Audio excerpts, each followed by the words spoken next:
For each portion, about 360 milliliters or 1.5 cup, add 1 spoon of red or black tea leaves, 1 spoon of goji berries, 1 spoon of red dates, 1 cup or 1/4 liters of water.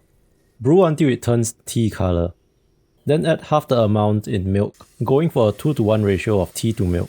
Add in rose petals, or dried osmanthus, or dried longan. Let this cook until it turns a milk tea color, making sure it doesn't boil. Then turn off the stove, and it's ready to drink.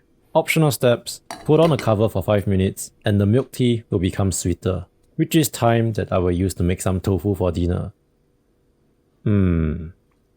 Transfer the tea to a container, let it cool, put in fridge, and the next day, it's even better. You can also use green tea or jasmine flowers, but you want to make sure that these don't get bitter. So with the green tea, heat it up in a pot until 70 degrees Celsius. Turn off the burner, put the lid on, and let it steep for 5 minutes. And once the tea is a very nice golden color, take out the tea leaves and toss in the goji berries and red dates. And milk. After 5 minutes, taste to make sure the tea has sweetened.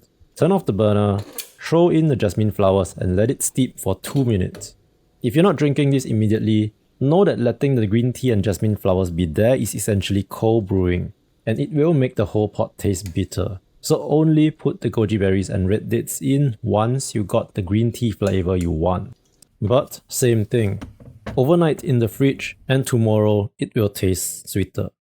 So what we made is a revised version of guan guan kao nai, which I guess kind of translates to jar jar roasted milk, and it doesn't sound as catchy or cute.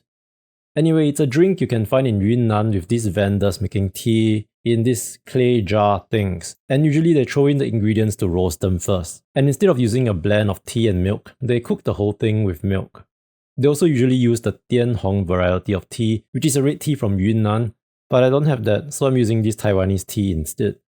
So guan guan kao nai was popular on Chinese social media, and is apparently now a trend that is dying, I guess.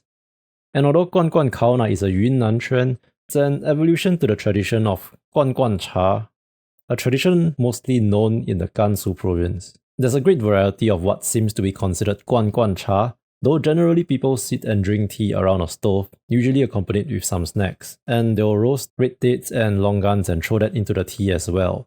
Going into a restaurant with a great variety of snacks is also considered guan guan cha, and even if you're just buying tea from a street vendor, that is also guan guan cha.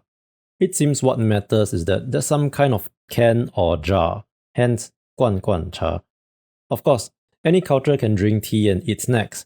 It is just that guan guan kao nai and guan guan cha share very similar names and ingredients, so they probably have similar origins. So for example, there's this other guan guan cha recipe from Shanxi.